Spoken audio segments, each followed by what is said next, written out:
Our first presentation for today will be by Dr. Alazi Alias. He obtained his double degree in Islamic Revealed Knowledge and in Psychology from International Islamic University, Malaysia, a master degree in Applied Psychology from University of Surrey, and a doctoral degree from University Kebangsaan, Malaysia. He is an assistant professor at the Department of Psychology, where he teaches courses on psychology from Islamic perspective. Dr. Alias has published several academic papers on the integration of secular psychology and Islamic psychology and the development of Islamic psychology curriculum in higher education, including authoring several chapters in the book Psychology from an Islamic Perspective, A Guide to Teaching and Learning. Mr. Alizi. Thank you, Ms. Chairperson. Ladies and gentlemen, Assalamu alaikum wa rahmatullahi ta'ala wa barakatuh. As now I am a big fan of Istanbul and Turkey, allow me to say good morning in Turkish. Günaydin.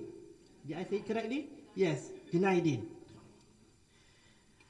My talk today is about how far we, International Islamic University Malaysia, has developed our curriculum of specifically Bachelor of Human Science in Psychology. I would like to introduce you with three important terms used in the mission of our faculty, known as Kulliyah of Islamic Revealed Knowledge and Human Sciences, IIUM. Those terms are, number one, Islamization, number two, Releventization, and number three, integration. Why these three terms? Because we have a lot of argument before, people saying this and that, abstract things. I think it's time for us to separate a few things so that anybody can contribute to the development of Islamic psychology or Islamic social sciences, or at the same time, tajdeed or relevantise, the terms used by our former rector, maybe it's the first time you heard about it, relevantization of Islamic studies. You may ask what are those things. So these are my very simplistic definitions of the IIR, if I may say so. Islamization focuses on the un-Islamic concepts and un-Islamic operations in psychology, where psychology needs help from Islamic studies to show that psychology can be, or in fact actually, Islamic. Number two, relevantization. It focuses on the already Islamic. We are not saying it's un-Islamic, don't worry. But, I hope I'm being sensitive here, outdated operational aspects of Islamic studies. Things that need to be, tajdeed. So that Islamic studies can also help from, Islamic studies also needs help from psychology to show that Islamic studies can be, or actually very contemporary. And the last one, integration. This is where we can show the unity and integrative aspects of both by studying both ayat makru'ah and ayat manzurah, ayat qawliyah or ayat kawniyah. So that, in other words, both psychology and Islamic studies need each other to show the unity of knowledge from one God. These are the stages of curriculum development in Islamic psychology at our university, IIUM. The first time we established the Kulliyah is in 1990 with several Islamic studies departments and several social sciences departments and also humanities departments. I was registered as the student in 1992, so the third batch. That is where I first studied with Prof. Malik Badri, a separate course in Islam and psychology.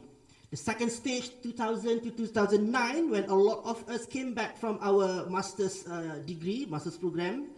2010, 2019, where majority of us came back from our PhD, and the future, 2009 onward. This is what happened in 1990 and 1999. Islamic psychology is more or less like a sub-discipline only. Like I said before, we studied with Prof. Malik Badri, in a separate course called Islam and the Study of Psychology. It is only covered systematically in a single course.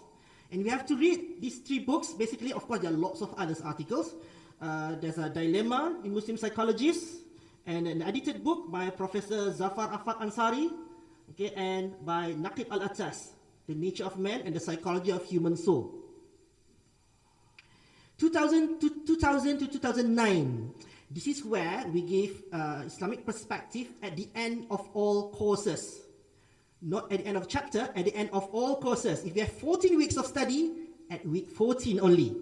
So there will be a few articles that students have to read. When I say have to read, sometimes it is covered in class, and sometimes they have to read on your own. It depends on the ability of the lecturers to discuss about Islamic perspective at the end of the course.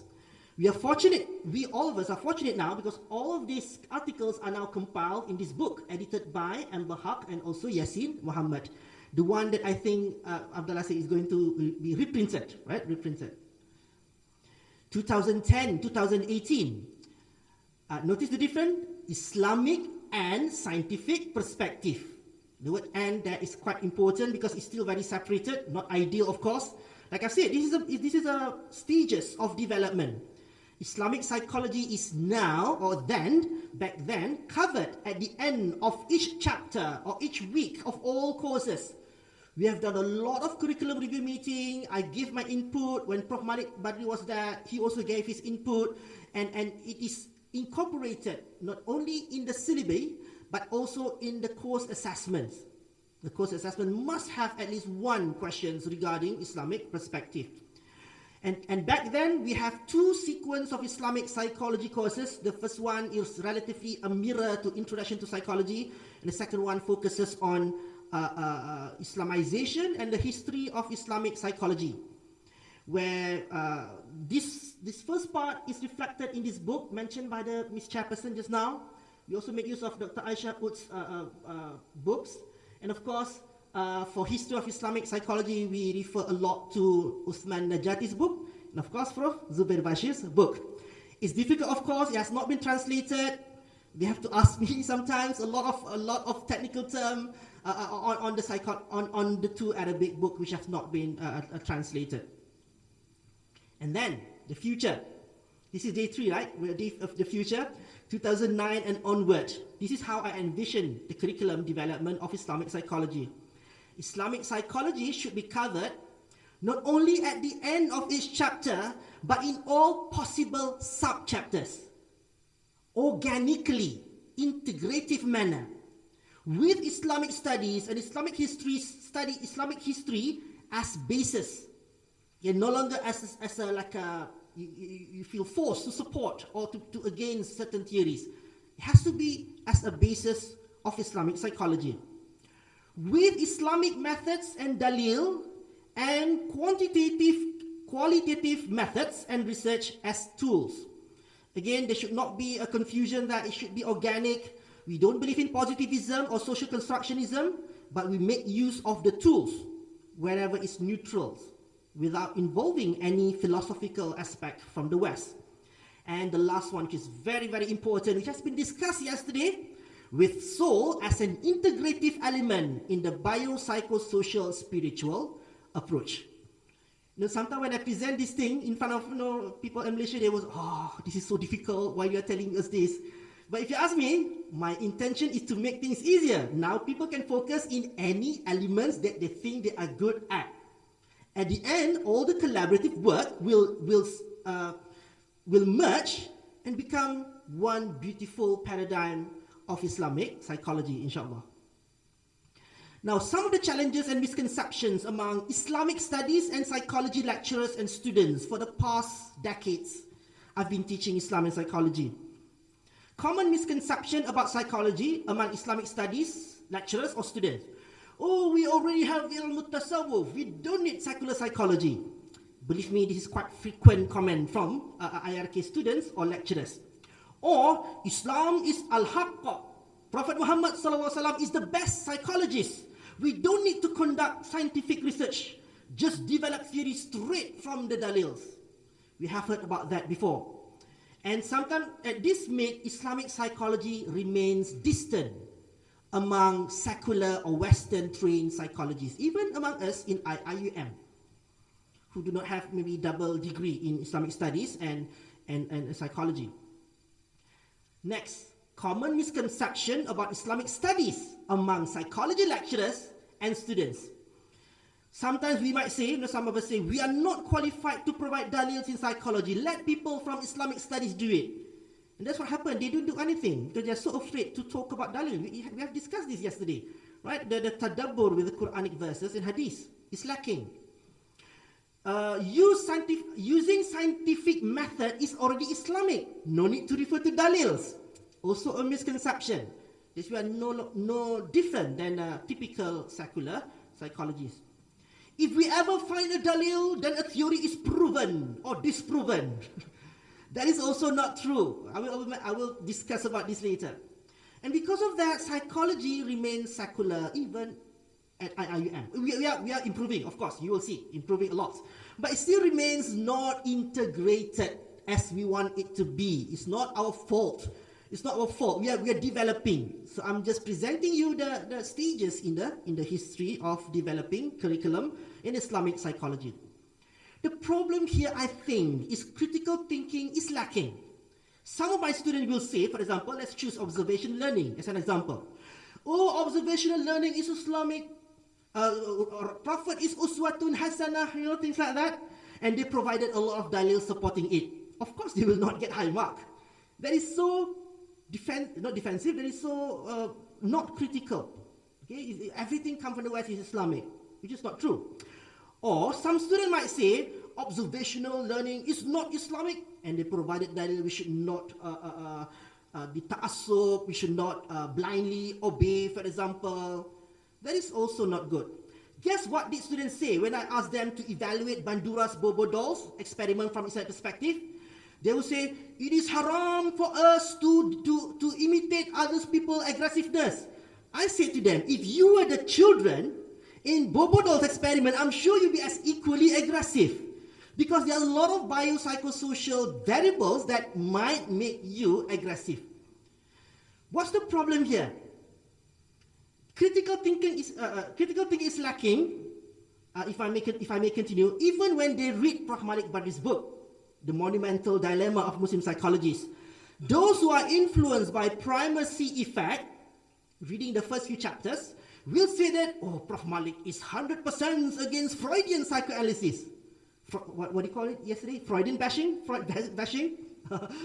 But those who are influenced by recency effect will say that Prof. Malik is 100% supporting Freudian psychoanalysis. If you have read the last few chapters of Dilemma, actually he's neither. He's just being critical thinker. Prof. Malik is not here, right?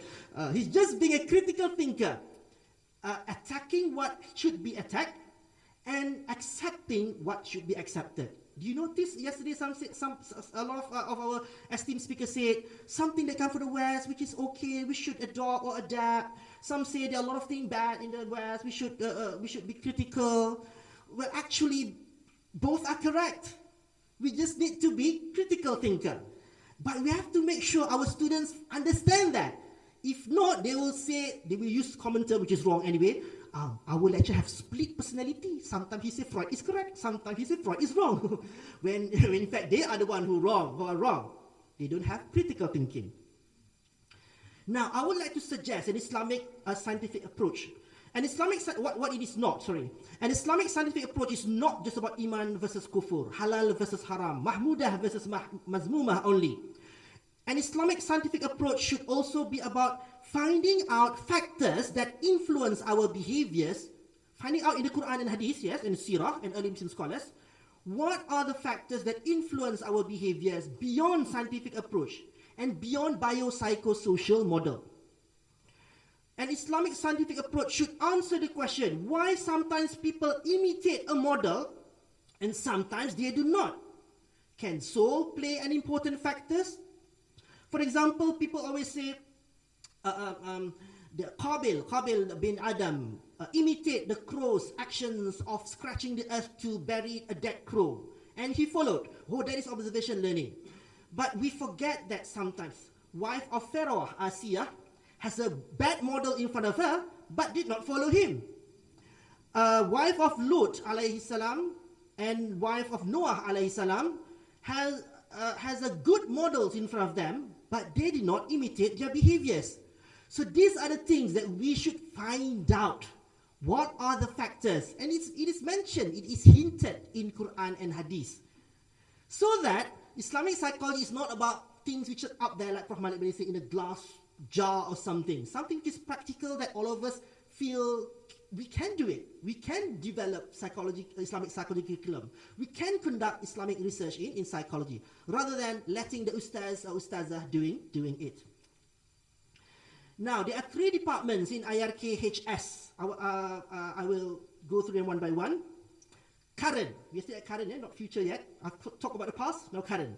What Usuluddin has covered so far that relate to psychology. I will just mention 3 selected issues. You can have the slides later. They have talked a lot. I use we because I'm from both disciplines, Islamic studies and also psychology, so pardon me.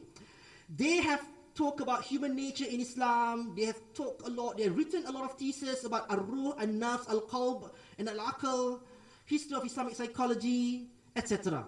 Those are the things that are current, but believe me, it is still not integrated well. They did not communicate the result with people from psychology, and vice versa. We do not communicate our results, our research results, with people from Usuluddin and other departments. What fiqh and usul fiqh has covered so far that relates to psychology that we may not realize it? Maqasid Syariah is full of psychological concepts. Qawaid Fiqhiyah is full of psychological operations. And of course, this one has been written by one of our double degree students, the graduate, Ahliyatul Wujub and Ahliyatul Adab, which is very relevant to developmental psychology. What fiqh, sorry, spelling error. What, distant or forward? Distant a little bit, yeah? What Quran and Sunnah studies has covered so far that relates to psychology? They've talked a lot about selected themes, example, anxiety, sadness, happiness, sabr, shukr, etc. in the Quran and Hadith. Psychology should make full use of this, but maybe we have to, change it a little bit to make it more operational or psychological.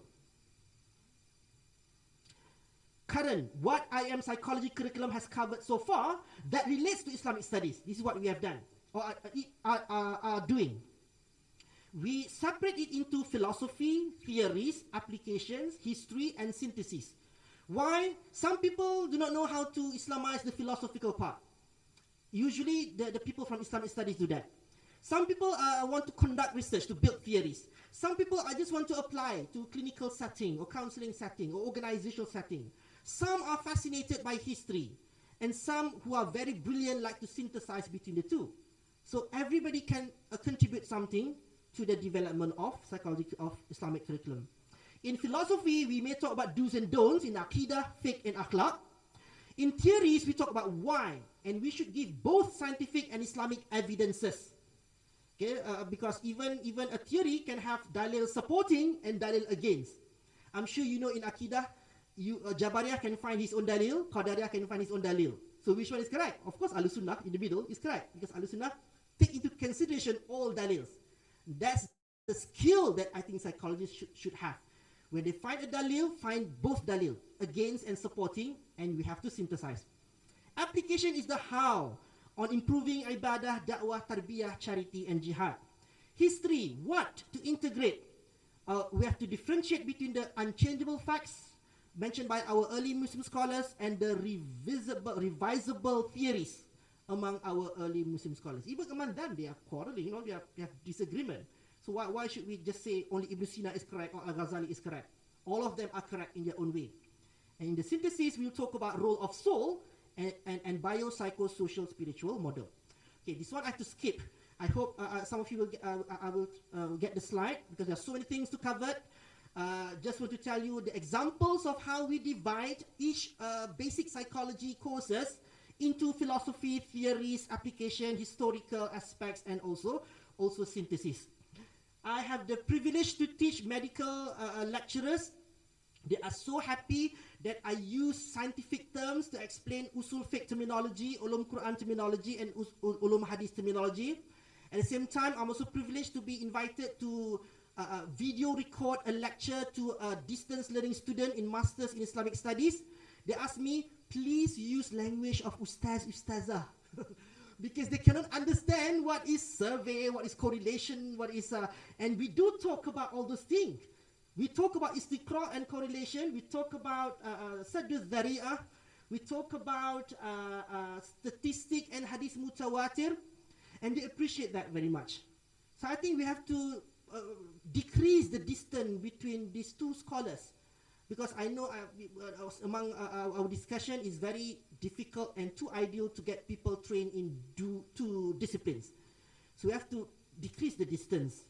But that's why I suggest this model. So I'm going to skip this just for you to have a look. We have biological psychology.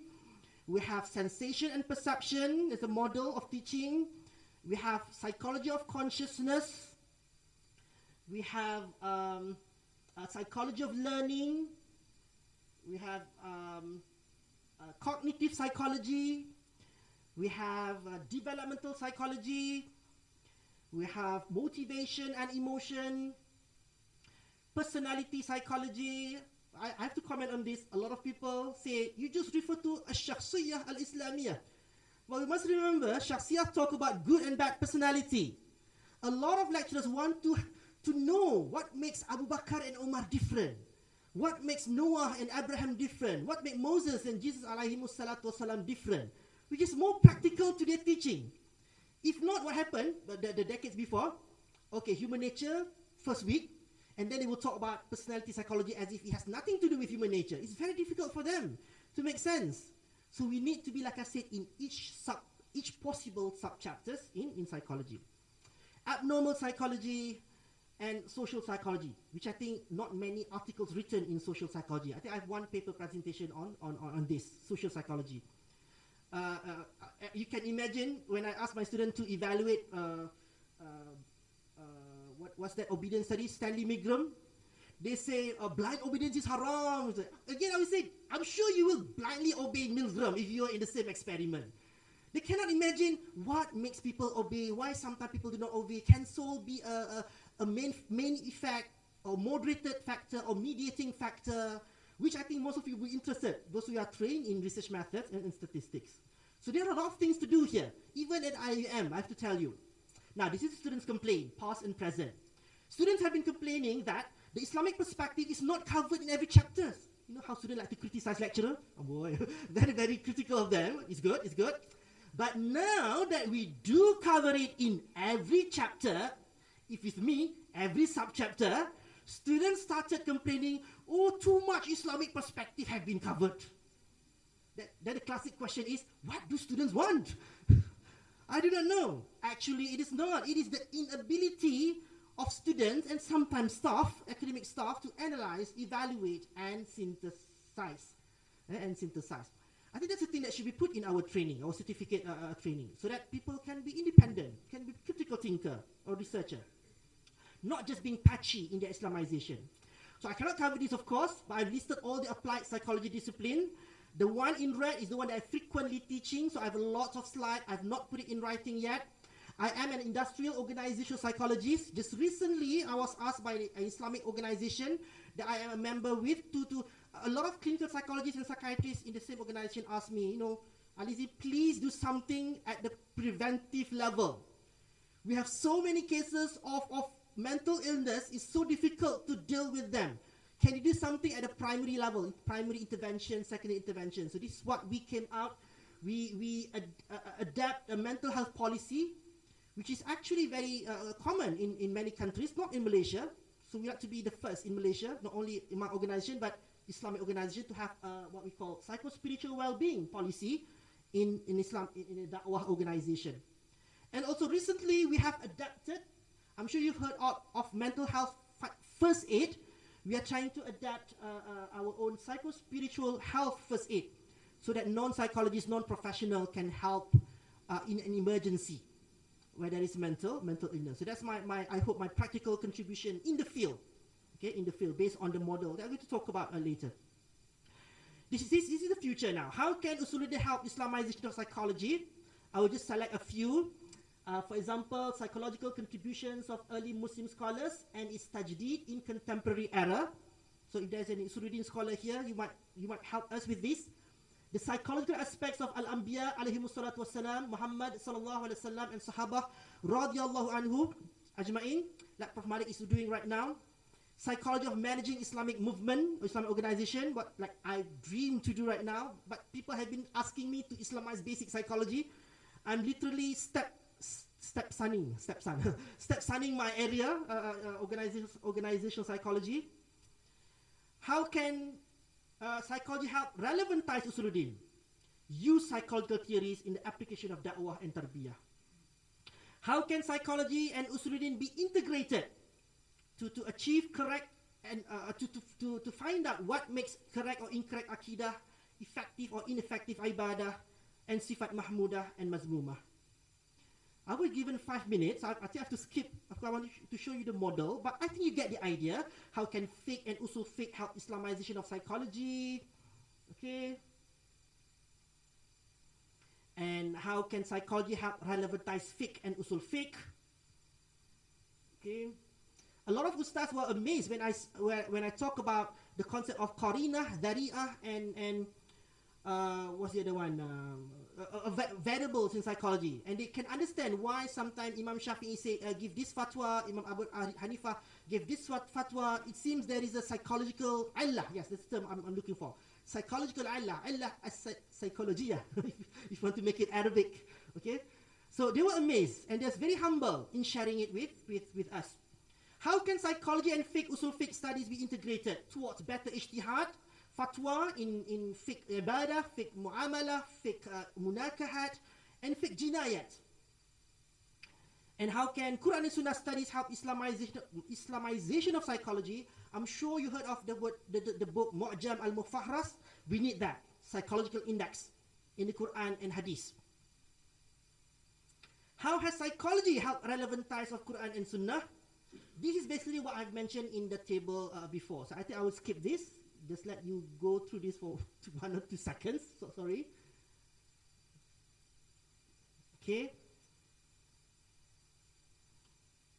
And then yes, better psychological theories, research and applications. These are the future challenges. Dilemma of Muslim applied psychologists. Usually applied psychologists wait for basic psychology to be Islamized. And also another dilemma of non-clinical applied psychologists. We have been listening to a lot of clinical psychology perspectives, psychiatrists, psychotherapists, and counseling. But where are the other applied psychology disciplines? Again, we've been stepchildren sometimes. But if possible now, I want to move on from basic psychology to Islamizing applied psychology, inshallah. And of course, we need this comprehensive pedagogical based textbook. So these are my prediction of future challenges in Islamization of psychology. Another challenges, which I think you can read later, is I want to show you the model. How many? 2, 3 minutes? 2 minutes, okay. Okay, this one I have to mention because it has been discussed yesterday. Because a lot of people think like Islam is black and white. Yes, it is in a certain area, but not in other areas. So I want the ustaz and ustazah, Islamic scholars, to be convinced that some aspects of Islamic studies are qat'i, definitive, and some are zonni, interpretative, and can be discussed, can be revised. Also, all of us need to be convinced that not all secular psychological theories are totally un-Islamic. Also, conducting empirical research actually can be very, very Islamic, right? Imam Majid, al-hikmah dalatul mu'min, right? Conducting research can be our hikmah, actually. And I've already got a lot of dalil showing that we have been using the same research methods before. These are basically what Prof. Malik Badi says about who are you of Islamizer. So we hope that none of us will be involved in pseudo-psychology. Please avoid weak hadith, weak fatwa, weak tafsir, false hadith, fatwa, and tafsir. Please don't be too over academic, and please embrace multiple Islamic perspective under Islamic psychology. I'm sure we can have in psychology, Islamic psychology, mazhab al-Badri, for example, mazhab al-Tahawi, mazhab al-Izzi, for example. But we are under the same big, broad paradigm. That is really my dream, rather you're wrong, I'm Islamic than you, things like that. Oh, please don't do that. Don't repeat the same mistakes like our forefathers. This is the most important thing. Allow me 1 minute perhaps. Proposed biopsychosocial spiritual model. We have been talking, people are suggesting soul leads to behavior. No. Behavior leads to soul. No. Soul moderate the relationship between biopsychosocial factors and behavior. No, it's the other way around. So relax. I will combine whatever all you said. And I put it here in an integrated manner. Towards hayatan tayyiba, good life, not only in this world, but also in the akhirah. It's very complex. It's not tested yet. Please do test. Please criticize. Please revise. Like I said, it's only a mazhab. It's okay for you to revise this model. And I welcome you very much. And then another model, that one is the research model. This one is how you build theory and intervention within this model. First, start with qat'i dalil, things that you cannot question or argue as a basis. And then find zonni dalil, interpretative dalil, things that you can argue, interpret, and integrate with research theories and research findings in modern psychology. And then build from scratch or modify current theories that consider soul factors. And then develop interventions that include spiritual factors. And of course, even though we claim it is Islamic, we still have to evaluate our theories and intervention and improve them. If that's not very effective, please refer back to qat'i dalil. We may have missed something when we read the Quran and Hadith. In fact, these are the things that ulama do. After they give fatwa, they refer back and keep on revising and revising.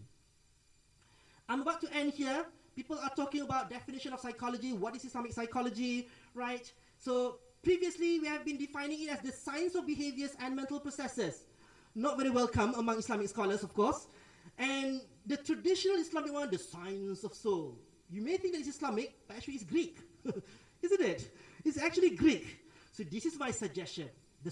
Rather than the science, the scientific study of the fruits, the manifestation of the soul. Because we cannot study soul in its totality. Remember, Prophet says Iman is the highest is shahada, the lowest is picking up thorns. Those are very, very observable, measurable, testable.